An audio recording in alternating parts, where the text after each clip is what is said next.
The official Rise of Kingdoms Instagram page has released a series of photos about the Spring Awakening patch, so we're going to get a look at all of these photos to decipher everything we can figure out about what the implications will be for the new Kau Karuak crystal event, the city theme, migration rules, the new Esmeralda event, and more.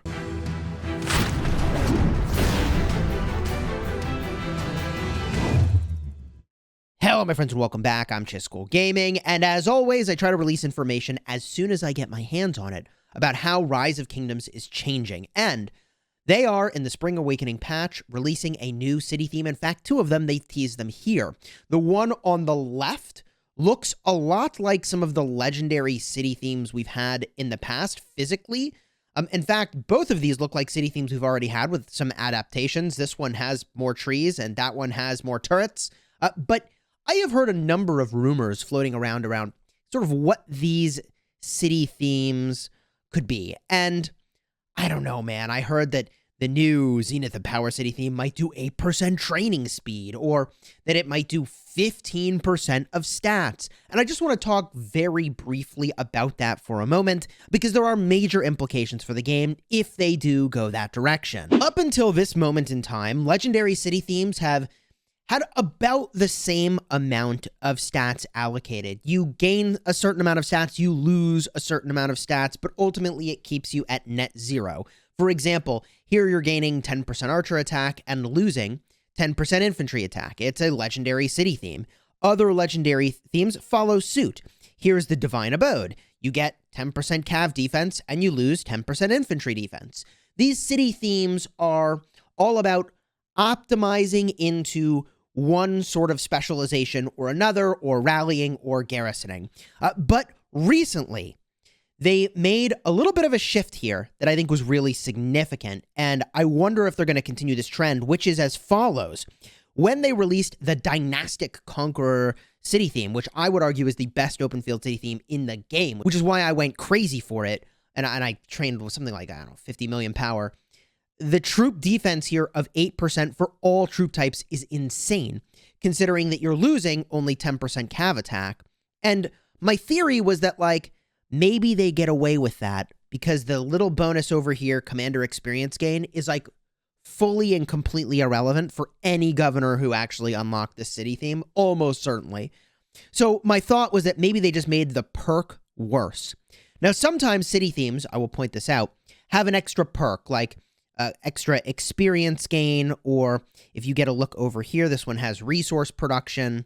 This one has, and like resource production in your city is actually a decent perk. If we look over here at one of the ones I use every day, 5% AP recovery, that's actually a nice perk. So my theory was that maybe they get away with having an extra 5% troop defense for all troop types, because the perk here actually kind of sucks. Compared to, for example, I think it's the Persian Dream. This gives 3% troop defense for everybody. You lose 10% cav attack. It's like the same thing.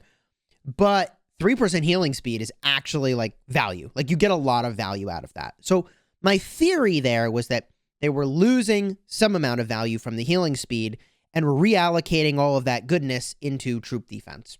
Okay, that was my theory. And not every one of these legendary city themes, by the way, actually has a perk.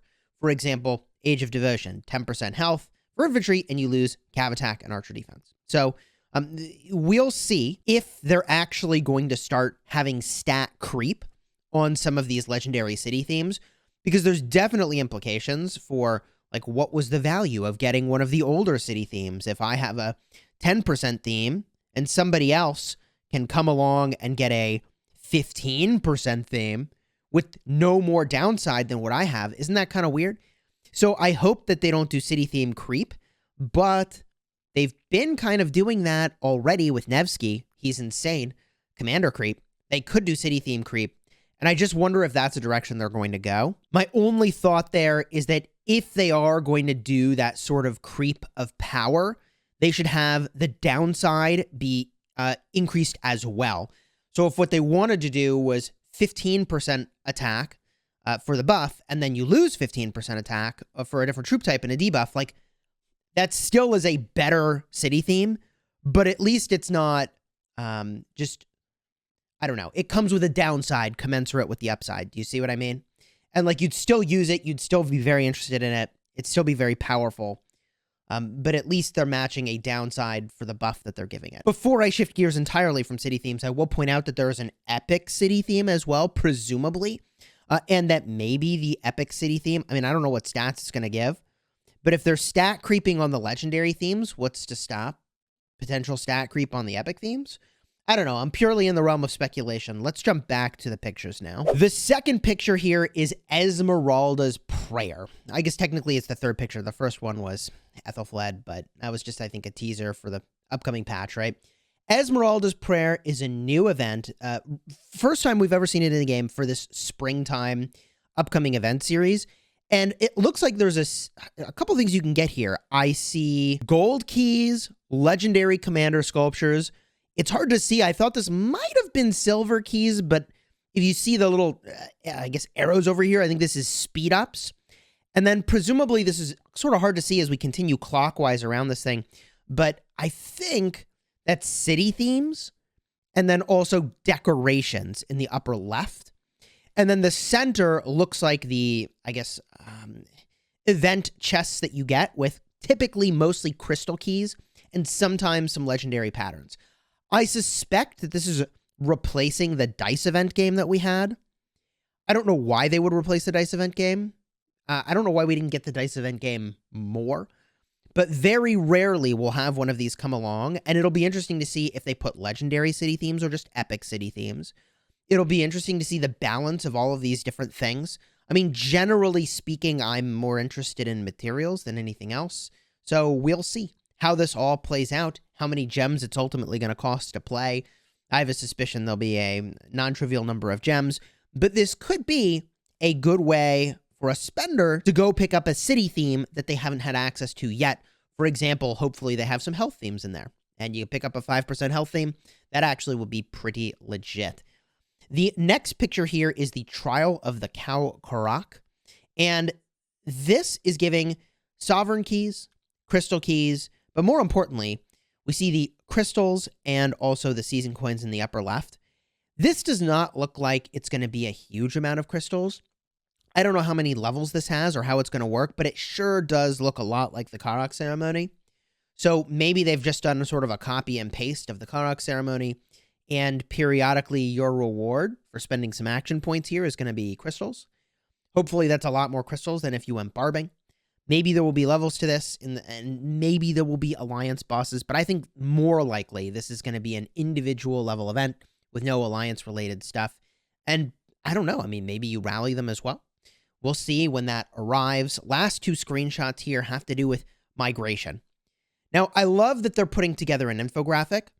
I will be a little bit critical of the sort of layout of the infographic, just because, like, I don't know, it's easy to be critical and it's hard to actually put something together. And if you're in the Season of Conquest already, by the way, like, you can just go to any Season of Conquest kingdom that is not in KVK. That has always been the case. So the only new piece of information here that we already got in the patch notes is your character cannot be more than 90 days older than your destination kingdom. And then if you're doing a cross-season immigration, so this is if you want to go from Season 3 to Season 2, you can do this, but there is a quota for the number of players that one of these kingdoms can take. I am very concerned about people just getting trolled and wrecked with troll accounts that go and do this. Presumably, I think there is an approval system, so maybe that is not going to be a problem where the king can approve all of those migrants. And if you are going from Season 3 to the off-season before Season 2, as long as the quota for the kingdom hasn't been filled, that's 30 migrants, you can do it. Same is true for going from the Season of Conquest to Season 3.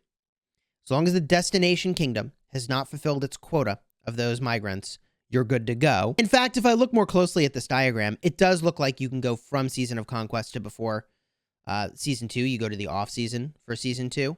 But again, there's that quota of 30. So here's the diagram. I mean, I don't know.